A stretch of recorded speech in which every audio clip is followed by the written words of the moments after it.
Hello and welcome to Shanvi Study Circle. So today we are going to discuss the second chapter of economics, which is sectors of Indian economy. Before we'll start with the chapter, इसका एक introduction ले लेते हैं. किसी भी country की economy को समझने के लिए ज़रूरी है कि हम उसके कंपोनेंट्स और सेक्टर्स को स्टडी करें. तो इस चैप्टर में इसी का जो सेक्टर्स हैं इनका क्लासिफिकेशन बताया गया है. सबसे पहले प्राइमरी, सेकेंडरी और टर्शियरी सेक्टर, दूसरा ऑर्गेनाइज्ड और अनऑर्गेनाइज सेक्टर, तीसरा पब्लिक एंड प्राइवेट सेक्टर. इसके अलावा चैप्टर के अंदर जीडीपी का जो कॉन्सेप्ट है और अनएम्प्लॉयमेंट का जो इशू है इसको भी डिस्कस किया गया है. ठीक है. सबसे पहला जो टॉपिक है हमारा इस चैप्टर का, सेक्टर्स ऑफ इकोनॉमिक एक्टिविटीज़. तो when we look around ourselves, हम देखते हैं जब अपने चारों तरफ, तो हम देखते हैं भाई अलग अलग जो लोग हैं अलग अलग तरह की इकोनॉमिक एक्टिविटीज़ में एंगेज्ड हैं, है ना. And the kind of activity one is engaged in, उसी के बेसिस पे हम उसको क्लासीफाई करते हैं कि वो प्राइमरी सेक्टर या सेकेंडरी सेक्टर या टर्शियरी सेक्टर की इकोनॉमिक एक्टिविटी है. ठीक है. बात करें अगर प्राइमरी सेक्टर की, तो प्राइमरी सेक्टर में वो सारे एक्टिविटीज़ आएंगे जहाँ पे आप रॉ मटेरियल को प्रोड्यूस करते हो या फिर मिनरल्स वगैरह को एक्सट्रैक्ट करते हो. ठीक है. दूसरा जो पॉइंट हमारा क्लियर कर रहा है कि भाई why it is called primary sector. तो प्राइमरी सेक्टर हम इसे इसलिए कह रहे हैं क्योंकि it forms a base for all other products, क्योंकि प्राइमरी प्रोडक्ट्स का यूज़ करके ही हम सब्सिक्वेंट जो भी प्रोडक्ट्स हैं वो बनाएंगे, है ना. तीसरी बात जो है, ये हमारा एक क्वेश्चन पूछा जाता है हमसे कि primary sector why it is called agriculture related sector. तो बिकॉज भाई हम यहाँ पे बता सकते हैं कि जो भी नेचुरल प्रोडक्ट्स हैं ज़्यादातर वो हमें एग्रीकल्चर या उससे रिलेटेड सेक्टर से ही हम ऑब्टेन करते हैं, इसीलिए इसको हम एग्रीकल्चर एंड रिलेटेड सेक्टर कहते हैं.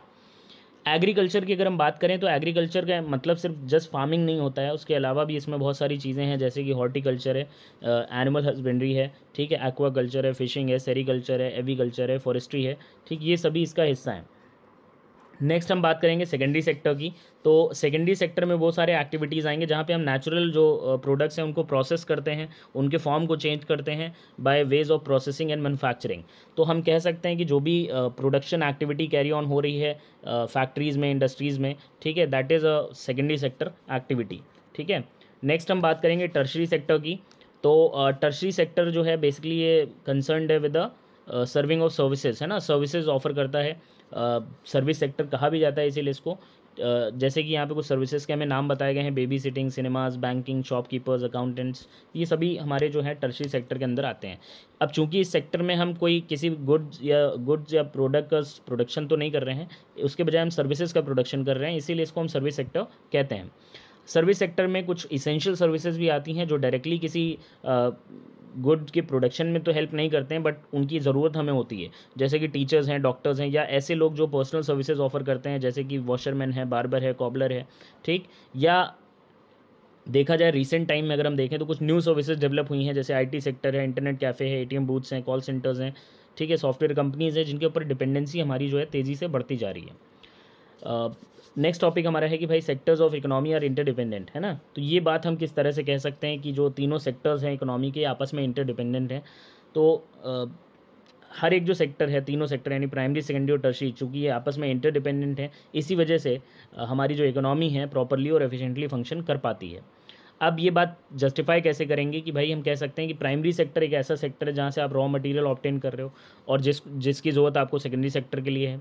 सेकेंडरी सेक्टर में आप उसे प्रोसेस करके कंज्यूमेबल आइटम में कन्वर्ट कर रहे हो और उसका डिस्ट्रीब्यूशन जो है वो टर्शियरी सेक्टर के थ्रू होगा. तो इस तरह से ये तीनों सेक्टर आपस में इंटरडिपेंडेंट हैं. ठीक है. इनकी इंटरडिपेंडेंसी हम स्टेबल 2.1 के थ्रू भी समझ सकते हैं, जहाँ पे कुछ एग्जांपल्स हमें दिए गए हैं. एनसीईआरटी से इसको कैरी किया गया है. तो पहले एग्जांपल की अगर हम बात करें, कह रहे हैं imagine what would happen if farmers refuse to sell sugar cane to a particular sugar mill, है ना. किसी शुगर मतलब भाई शुगर मिल की जाहिर सी बात है बिना शुगर केन की शुगर मिल की यूटिलिटी ही खत्म हो जाएगी, यानी उसको शट डाउन होना पड़ेगा. तो यहाँ पे हमें समझ में आ रहा है कि जो शुगर मिल है वो शुगर केन के लिए प्राइमरी सेक्टर पे जाहिर सी बात है डिपेंड करेगी, यानी सेकेंडरी सेक्टर प्राइमरी सेक्टर पे डिपेंड कर रहा है. दूसरा सिचुएशन हमें दिया गया है कि भाई क्या होगा अगर कॉटन मिल, जो कॉटन कल्टिवेशन के का क्या होगा अगर जो कंपनीज़ हैं वो कॉटन इंडियन मार्केट से ना खरीद करके इंपोर्ट करना शुरू करते हैं दूसरी कंट्रीज़ से. ठीक. तो जाहिर सी बात है इससे इंडियन कॉटन कल्टिवेशन जो है वो सफ़र करेगा. ठीक है. फार्मर्स जो हैं उनकी हालत ख़राब होने वाली है और कॉटन के प्राइसेस बहुत तेज़ी से गिरेंगे. ठीक है. यहाँ पे जो सेकेंडरी मतलब प्राइमरी सेक्टर की डिपेंडेंसी जो है वो सेकेंडरी सेक्टर के ऊपर क्लियर हो रही है. थर्ड अगर हम एग्जांपल देखें तो फार्मर्स बाय मेनी गुड्स, है ना, जैसे कि ट्रैक्टर्स हैं, पंप सेट्स हैं, इलेक्ट्रिसिटी है, पेस्टिसाइड है, फर्टिलाइज़र है, इनकी ज़रूरत उसको होती है। अब क्या किया भाई, एकदम से अगर मान लो इन सारी चीज़ों के दाम बढ़ा दिए जाएँ तो कॉस्ट ऑफ कल्टिवेशन बढ़ जाएगी, जिससे फार्मर का जो प्रॉफिट है वो रिड्यूस हो जाएगा। यानी कि प्राइमरी सेक्टर जो है एग्रीकल्चर सेक्टर वो डिपेंड कर रहा है यहाँ पे किसके ऊपर, सेकेंडरी सेक्टर के ऊपर। ठीक है, चौथे पॉइंट की अगर हम बात करें तो those who are working in industrial and service sector, ठीक, दे नीड फूड। अब वो फूड उन तक जाहिर सी बात है डिस्ट्रीब्यूशन के थ्रू पहुंचता है, टर्शरी सेक्टर के थ्रू पहुंचता है। तो वही बात यहाँ पे आपको बोल रहा है कि अगर क्या होगा, अगर एक स्ट्राइक हो जाए, ट्रांसपोर्टर्स और लॉरीज़ वगैरह स्ट्राइक कर दें, ठीक है, तो ये सारी चीज़ें उन तक पहुँच नहीं पाएंगी। यानी कि सेकेंडरी सेक्टर और प्राइमरी सेक्टर दोनों को ही टर्शरी सेक्टर की ज़रूरत है डिस्ट्रीब्यूशन के लिए, जो भी प्रोडक्ट्स वो प्रोड्यूस करते हैं उसके। ठीक है, नेक्स्ट हम आते हैं कंपेयरिंग द थ्री सेक्टर्स। तीनों सेक्टर्स को अगर कंपेयर करने की बात की जाए तो इससे पहले हमें ये समझना है कि भाई जो भी वेरियस प्रोडक्शन एक्टिविटीज़ हैं प्राइमरी सेक्टर, सेकेंडरी या टर्शरी सेक्टर में, they produce a very large number of goods and services. ठीक है, and also the three sectors have a very large number of people in working them, है ना, बहुत सारे लोग काम भी कर रहे हैं। ठीक, तो अगला स्टेप हमें ये पता करना है कि how much goods and services are produce and how many people are working in each sector. ठीक, किसी भी इकोनॉमी में अगर देखा जाए तो एट अ टाइम कि कोई एक पर्टिकुलर सेक्टर ही डोमिनेट कर रहा होता है in terms of total production और एम्प्लॉयमेंट, बाकी के दो सेक्टर्स हमेशा ही उससे स्मॉलर रहते हैं। ठीक है, अब अगर हमें ये पता करना है, सवाल हमारे लिए यही है कि कंपेयर करने के लिए हमें ये पता करना ज़रूरी है कि how much goods and services are produced and how many people are working. तो ये कैसे पता किया जाएगा, this is a question, how do we count the various goods and services and know the total production in each sector. अब अगर हम आपसे कहा जाए कि भाई सिर्फ अगर हम सेकेंडरी सेक्टर को कंसिडर करें यहाँ पे, ठीक है, सेकेंडरी सेक्टर में भी ऑटोमोबाइल सेक्टर को कंसिडर करें, तो क्या ये पॉसिबल होगा हमारे लिए कि हर एक कंपनी ने कितनी कार्स प्रोड्यूस की उसको काउंट करना और ऐड करना, या फिर हम कह लें कितने टूथ ब्रश बनाए गए हैं, कितने टूथपेस्ट बनाए गए हैं, कितने पेन या कितने पेंसिल बनाए गए हैं, कितने पिन्स बनाए गए हैं, क्या इनको काउंट करके ऐड करना हमारे लिए पॉसिबल होगा। तो इसीलिए जो इकोनॉमिस्ट होते हैं, ठीक है, ये कहते हैं कि भाई जो गुड्स एंड सर्विसेज प्रोड्यूस हो रही हैं हर एक सेक्टर में, उनकी वैल्यूज़ को यहाँ पे ऐड किया जाए इंस्टेड ऑफ नंबर्स। ठीक है, एग्जांपल के तौर पे जैसे आपको बताया गया है कि 10,000 kg of wheat is sold at 8 rupees पर kg, तो उसकी टोटल वैल्यू 80,000 हो जाएगी। इसी तरह से 5,000 कोकोनट्स 10 रुपीज़ पर पीस के हिसाब से अगर बेचे जाएँ तो उसकी वैल्यू 50,000 रुपये हो जाएगी। इसी तरह से जो भी गुड्स एंड सर्विसेज हर तीनों सेक्टर में मिला करके जो भी प्रोडक्शन होता है उसकी वैल्यू को कैलकुलेट करके ऐड किया जाता है, ना कि उसके नंबर को। ठीक है, अब एक बात और हम यहाँ पे ध्यान रखेंगे that not every good and services that is produce and sold need to be counted. हर एक गुड और सर्विस को प्रोड्यूस जो भी प्रोडक्शन हो रहा है उसको उसकी वैल्यू को ऐड नहीं किया जाता है। ठीक, एक्चुअली हम सिर्फ यहाँ पे जो फाइनल गुड्स एंड सर्विसेज होते हैं उनकी वैल्यू को ऐड करते हैं। ठीक, इस बात को हम समझ सकते हैं एग्जाम्पल के थ्रू। जैसे एक फार्मर है who sells wheat to a flour mill at 8 rupees पर kg। ठीक, अब मिल वाला क्या करेगा भाई, उस वीट को ग्राइंड करके फ्लोर बनाएगा और फ्लोर बिस्किट कंपनी को बेचेगा। बिस्किट कंपनी को 10 रुपये पर kg के हिसाब से उसने फ्लोर बेच दिया। बिस्किट कंपनी उस फ्लोर और दूसरी चीज़ों का इस्तेमाल करके, शुगर और ऑयल वगैरह का इस्तेमाल करके बिस्किट्स बनाती है जो कि कंज्यूमर को 60 रुपीज़ में बेचती है। यानी बिस्किट जो है हमारा यहाँ पे फाइनल प्रोडक्ट है जो कंज्यूमर्स तक पहुँच रहा है, और इसकी वैल्यू में ये सारी वैल्यूज़ पहले वाली वीट हो गया, फ्लोर हो गया, इन सब की वैल्यू इसमें इंक्लूडेड है। ठीक है, यानी जो वैल्यू होती है फाइनल गुड्स की उसमें जो इंटरमीडिएट गुड्स होते हैं उनकी वैल्यू ऑलरेडी इंक्लूडेड होती है। इसलिए हम इनको जो इंटरमीडिएट गुड्स हैं उनकी वैल्यू को यहाँ पे ऐड नहीं करेंगे, सिर्फ फाइनल गुड्स की वैल्यू को कंसिडर करेंगे। ठीक है, और जो प्रोडक्शन होता है तीनों सेक्टर्स में मिला करके टोटल, ठीक है, उसका आप सम करेंगे तो उसी से आपको क्या मिलता है, उससे आपको मिलता है जीडीपी, ग्रॉस डोमेस्टिक प्रोडक्ट किसी भी कंट्री का। और जीडीपी के ही थ्रू पता चलता है किसी भी कंट्री की जो इकोनॉमिक है कि मतलब उसका स्टेटस क्या है। ठीक है, नेक्स्ट अब बात करते हैं कि भाई जीडीपी मेजरमेंट का काम किसका होता है। ठीक है, जीडीपी मेजरमेंट का काम जो होता है सेंट्रल गवर्नमेंट का होता है। सेंट्रल गवर्नमेंट के अंदर एक पर्टिकुलर डिपार्टमेंट है जिसे हम एनएसएसओ कहते हैं, नेशनल सैम्पल सर्वे ऑर्गेनाइजेशन।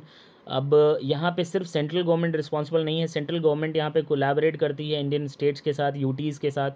सारा डेटा कलेक्ट किया जाता है जो भी टोटल गुड्स एंड सर्विसेज का प्रोडक्शन हुआ है हर एक सेक्टर में, और उनके जो प्राइजेज़ हैं उनका सम अप करके उनका एक जीडीपी का एस्टिमेशन फाइनली यहाँ पे सेंट्रल गवर्नमेंट की तरफ से किया जाता है। ठीक है, अब आते हैं कि जीडीपी है क्या और इसका इम्पोर्टेंस क्या है एक्चुअली में। ठीक है, तो कंट्रीज ग्रॉस डोमेस्टिक प्रोडक्ट या जीडीपी कह लें कि it is the total monetary या मार्केट वैल्यू होती है जो भी गुड्स एंड सर्विसेज प्रोड्यूस होते हैं कंट्री के with in the countries border, है ना। किसी यहाँ पे इस बात पे हम ध्यान देंगे कि जो कंट्री के बॉर्डर की हम बात कर रहे हैं, मतलब कहने का ये हुआ कि जैसे इंडिया के आउटसाइड बहुत सारे इंडियंस रह रहे हैं दूसरी कंट्रीज़ में जो सक्सेसफुल बिजनेस रन कर रहे हैं, फैक्ट्रीज या इंडस्ट्रीज़ रन कर रहे हैं, तो वहाँ पे जो भी प्रोडक्शन वर्क कैरी ऑन किया जा रहा है उनकी तरफ से, ठीक, that will not be counted here, है ना। उसको हम जीडीपी में काउंट नहीं करते हैं। हमारे भारत देश के अंदर जो भी प्रोडक्शन वर्क चल रहा है, डिफरेंट जो इंडस्ट्रीज़ हैं, फैक्ट्रीज़ हैं, वहाँ पे जो प्रोडक्शन वर्क चल रहा है उसी को सिर्फ उसकी ही वैल्यू को ऐड ऑन किया जाएगा, बाहर वाले को ऐड नहीं किया जाएगा।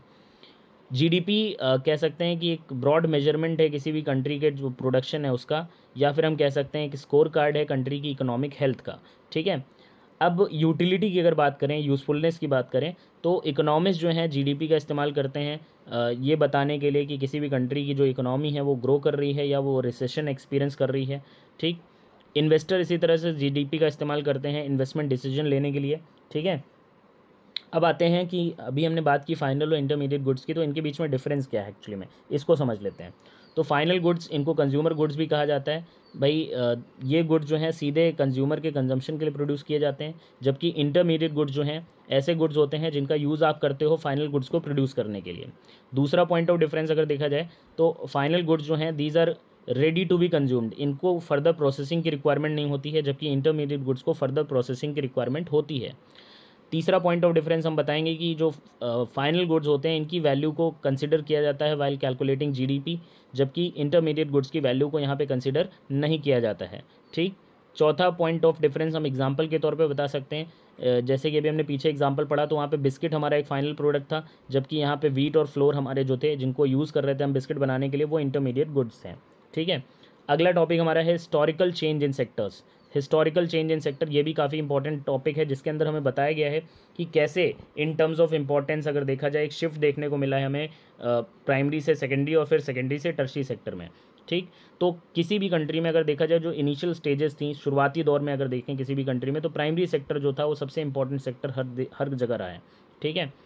बट जैसे जैसे प्राइमरी सेक्टर और ग्रो किया, फार्मिंग मेथड्स इंप्रूव हुए, एग्रीकल्चर प्रोडक्शन बढ़ा, ठीक है, लोगों की इनकम बढ़ी, ठीक, people started taking up other jobs, other activities as well, ठीक है। और ओवर लॉन्ग टाइम कह सकते हैं, मोर देन 100 ईयर्स के टाइम में कह सकते हैं, new methods of manufacturing develop हुए, इंट्रोड्यूस हुए, फैक्ट्रीज़ आ गई, यानी इंडस्ट्रियलाइजेशन और अर्बनाइजेशन का दौर शुरू हुआ। फैक्ट्रीज़ और इंडस्ट्रीज़ की संख्या तेज़ी से बढ़ी, जिसकी वजह से लोगों ने जो लोग एज फार्म लेबरर्स काम करा करते थे पहले, ठीक, they started moving to the cities के शहरों की तरफ भागने लगे फैक्ट्रीज़ में काम करने के लिए, इंडस्ट्रीज़ में काम करने के लिए बड़ी संख्या में, ठीक है। अब people begin using these factory made goods, है ना, because of the cheap rates, है ना। इसकी वजह से इस सेक्टर की इंपॉर्टेंस तेज़ी से बढ़ती है in terms of total production और एम्प्लॉयमेंट, दोनों ही टर्म्स में इसकी इंपॉर्टेंस तेज़ी से बढ़ती है। और ओवर अ टाइम कह सकते हैं एक शिफ्ट देखने को मिलता है हमको यहाँ पे प्राइमरी सेक्टर से सेकेंडरी सेक्टर की तरफ, ठीक। बट अगर पिछले 100 ईयर्स की हिस्ट्री देखी जाए, फिर से एक फर्दर शिफ्ट हमें देखने को मिल रहा है सेकेंडरी से टर्शरी सेक्टर की तरफ, ठीक। अब धीरे धीरे ये जो टर्शरी सेक्टर है इसकी इंपॉर्टेंस बढ़ती चली जा रही है in terms of total production. ज़्यादातर जो लोग डेवलप्ड कंट्रीज़ में हैं वो काम कर रहे हैं टर्शरी सेक्टर के अंदर, सर्विस सेक्टर के अंदर, ठीक है। इसको हम समझ सकते हैं एक ग्राफ, ये एनसीईआरटी में ही हमारे जो ग्राफ है इसके थ्रू हम समझ सकते हैं। तो यहाँ पे GDP primary sector, secondary sector और टर्शरी सेक्टर की जो जीडीपी है वो हमें बताई गई है कितनी है। और यहाँ पे देख पा रहे हैं हम कि भाई टर्शरी सेक्टर को ग्रीन कलर से, सेकेंडरी को रेड से और प्राइमरी को जो है स्काई ब्लू कलर से दिखाया गया है। यहाँ पे 2 ईयर्स में कंपेयर किया गया है, ठीक है, 1973 एंड 4 और दूसरा 2013-14। तो यहाँ पे अगर हम समझें कि सबसे ज़्यादा जीडीपी किस सेक्टर की है या लार्जेस्ट प्रोड्यूसिंग सेक्टर कौन सा है, तो यहाँ पे टर्शरी सेक्टर है 2013-14 में, जबकि यहाँ पे अगर हम देख रहे हैं 1973 एंड 4 में, तो प्राइमरी सेक्टर सबसे लार्जेस्ट प्रोड्यूसिंग सेक्टर था। इस ग्राफ के ही बेसिस पे हमसे कुछ क्वेश्चंस पूछे गए हैं, ठीक, कि which was the largest producing sector in 1973 and 4। तो भाई यहाँ पे हम देख के बता सकते हैं कि 1973-4 में प्राइमरी सेक्टर सबसे लार्जेस्ट प्रोड्यूसिंग सेक्टर था, जबकि 2013-14 में लार्जेस्ट प्रोड्यूसिंग सेक्टर कौन सा है, यहाँ पे अगर हम देख रहे हैं तो हमें समझ में आ रहा है टर्शरी सेक्टर, ठीक है। अगला यहाँ पे दोनों को कंपेयर करने के बाद हम कौन से सेक्टर कह सकते हैं तेज़ी से ग्रो किया है, तो क्लियरली विजिबल है कि भाई यहाँ से यहाँ में टर्शरी सेक्टर की ग्रोथ बहुत तेज़ी से हुई है, ठीक। What was the GDP of India in 2013-14।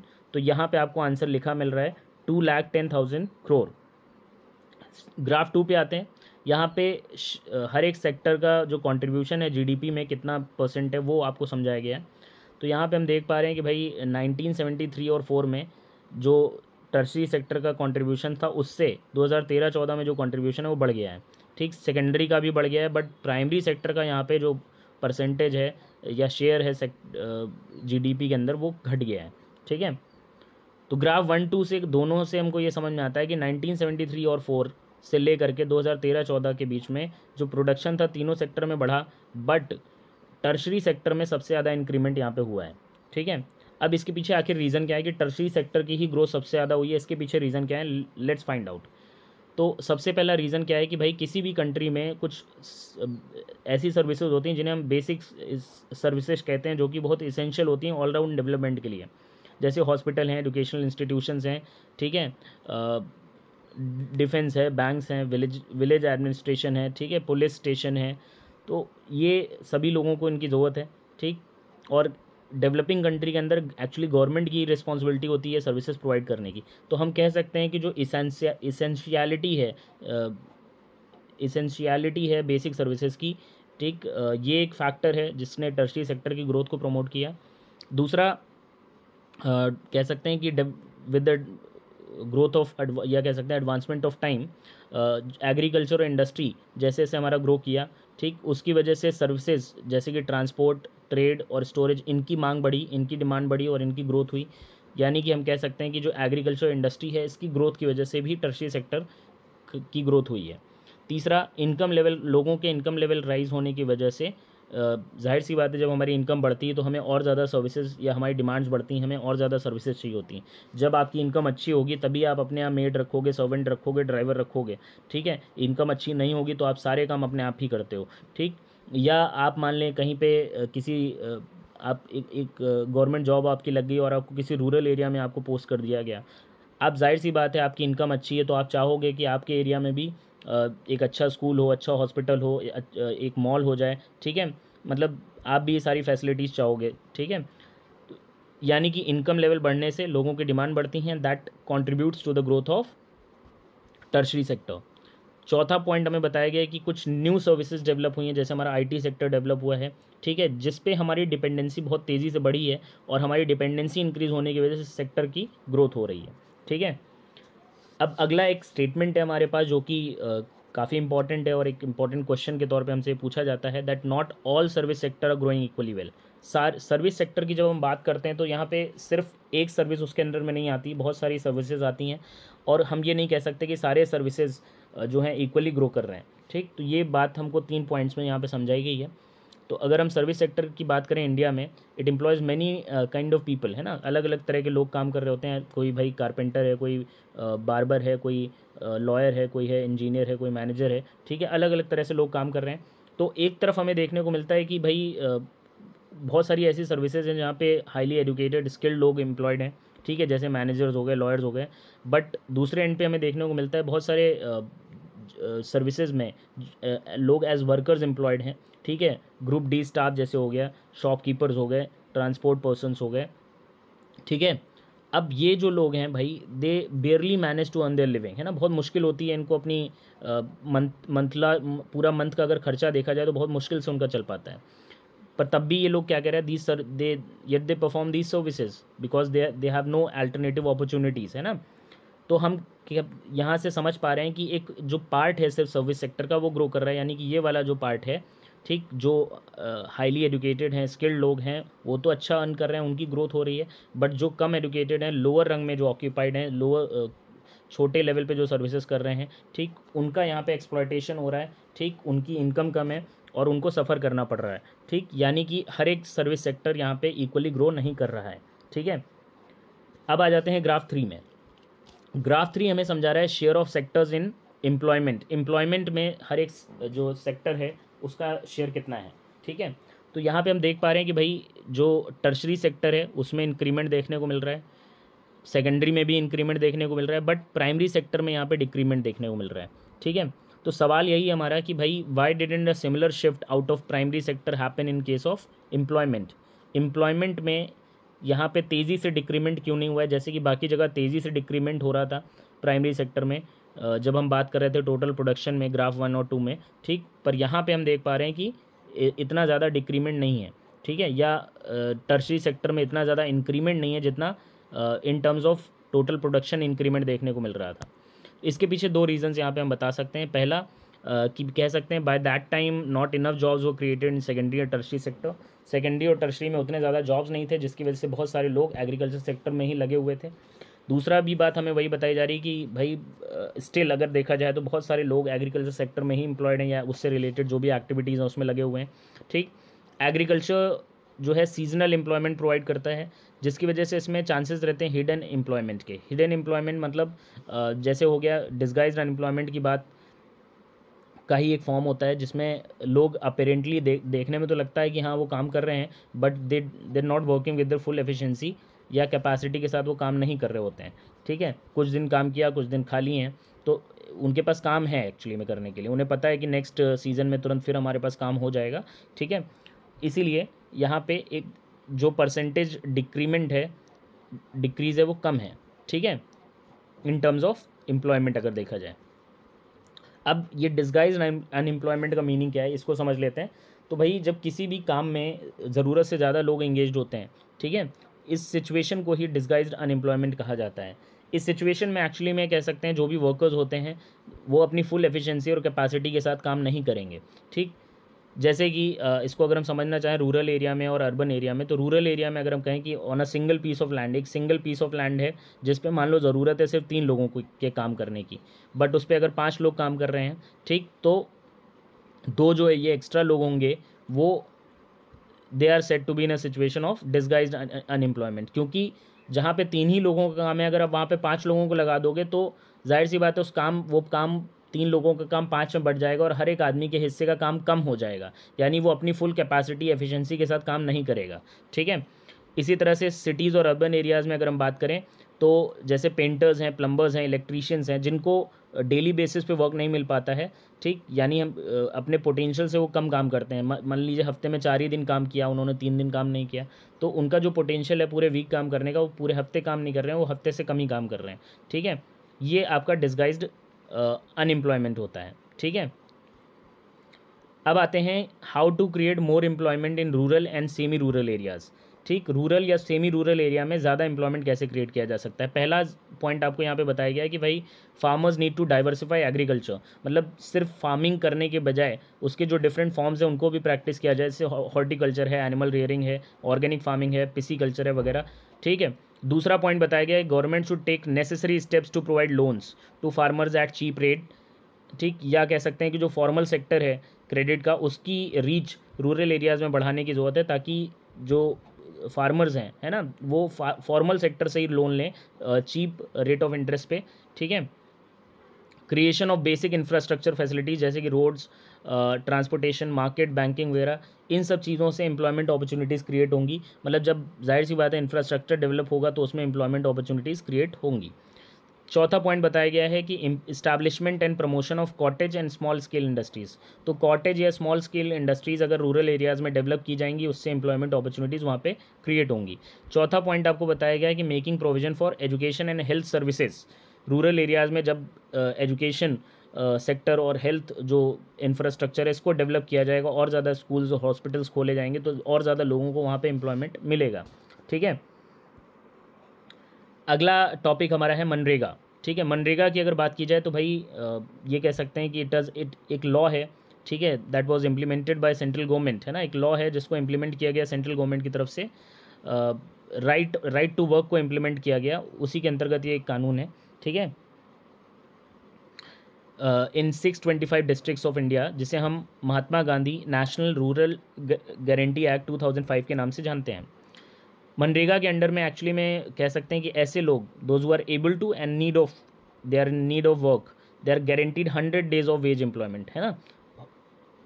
और इसमें एक प्रोविज़न और है कि भाई 1/3 जो बेनिफिशरीज़ हैं they have to be women, अब एक बात और बोली जाती है यहाँ पे कि अगर गवर्नमेंट अपना ये काम करने में फेल होती है, जो 100 डेज़ का वेज एम्प्लॉयमेंट वो गारंटी करती है मनरेगा के अंडर में, अगर इसमें इसको प्रोवाइड कराने में वो फेल होती है, तो वो क्या करेगी, it will provide unemployment allowances, जो बेरोज़गारी भत्ता कहा जाता है, वो लोगों को देना पड़ेगा उसे।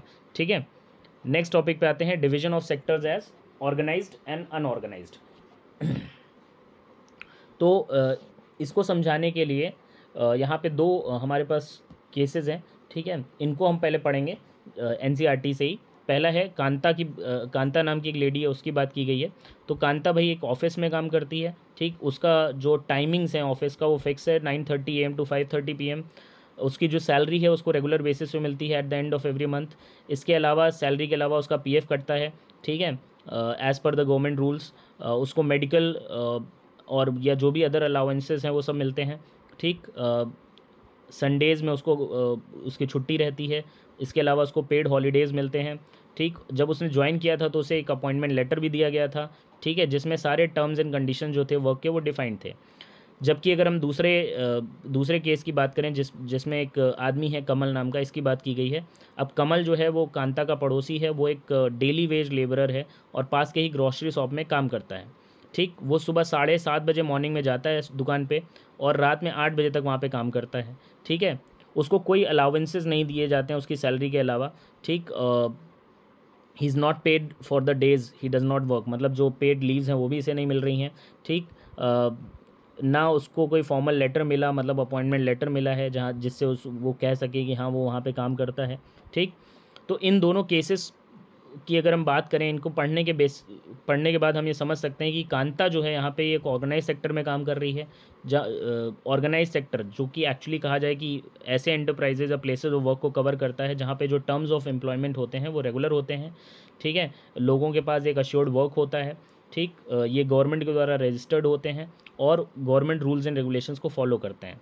ठीक, इसको हम ऑर्गेनाइज्ड इसलिए करें क्योंकि यहाँ पे कुछ फॉर्मल प्रोसेस और प्रोसीजर्स होते हैं। ठीक है, तो ऑर्गेनाइज सेक्टर का एक बेसिक जो डेफिनेशन है वो यहाँ पे हमें क्लियर हो जा रहा है।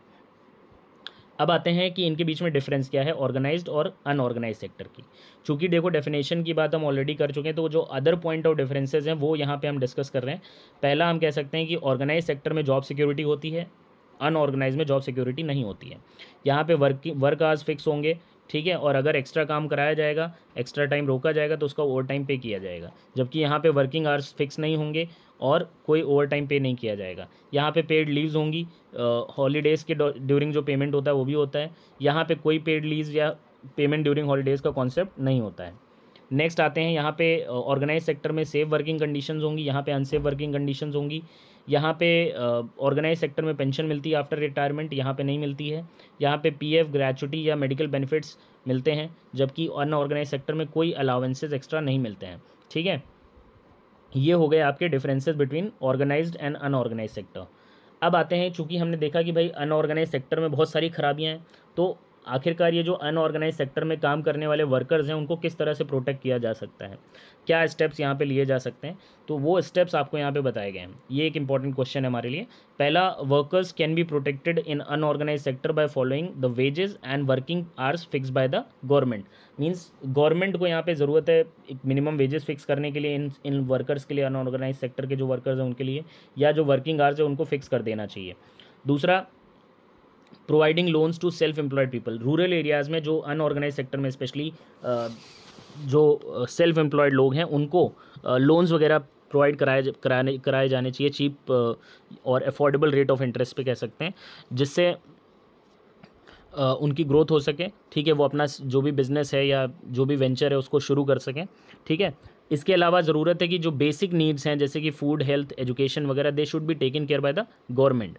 ठीक है, क्योंकि भाई गवर्नमेंट का मोटिव जो होता है पब्लिक वेलफेयर होता है, इसलिए गवर्नमेंट के हाथ में ये सारी चीज़ें रहना बेटर होता है। नेक्स्ट, दोनों ही चाहे सेंट्रल और स्टेट गवर्नमेंट को यहाँ पे एक साथ मिल के काम करना चाहिए to improve the welfare and social security of unorganise sector workers. ठीक है, इनकी भलाई के लिए काम करने की ज़रूरत है। चौथा है अवेयरनेस कैंपेन्स। अब ज़्यादातर ये जो अनऑर्गेनाइज सेक्टर में जो वर्कर्स काम कर रहे होते हैं, ठीक है, they are unaware of their rights, या जो भी एंटाइटलमेंट्स उनको मिलने चाहिए उसके लिए उसको लेकर के अनअवेयर होते हैं, तो इसलिए अवेयरनेस कैंपेन का यहाँ पे एक रोल काफ़ी इंपॉर्टेंट हो जाता है। ठीक है, अब आते हैं कि भाई who are these people who need to be protected. आखिर ये जो अनऑर्गेनाइज सेक्टर में, या कह लें कि किन लोगों को प्रोटेक्ट करने की ज़रूरत है, ठीक है। तो अगर हम रूरल एरिया में बात करें तो अनऑर्गेनाइज सेक्टर में कौन कौन आता है? जो लैंडलेस एग्रीकल्चर लेबरर्स हैं, स्मॉल या मार्जिनल फार्मर्स हैं, शेयर क्रॉपर्स हैं, आर्टिशंस हैं, ठीक है, इनको, ये आपके अनऑर्गेनाइज सेक्टर में आ जाएंगे।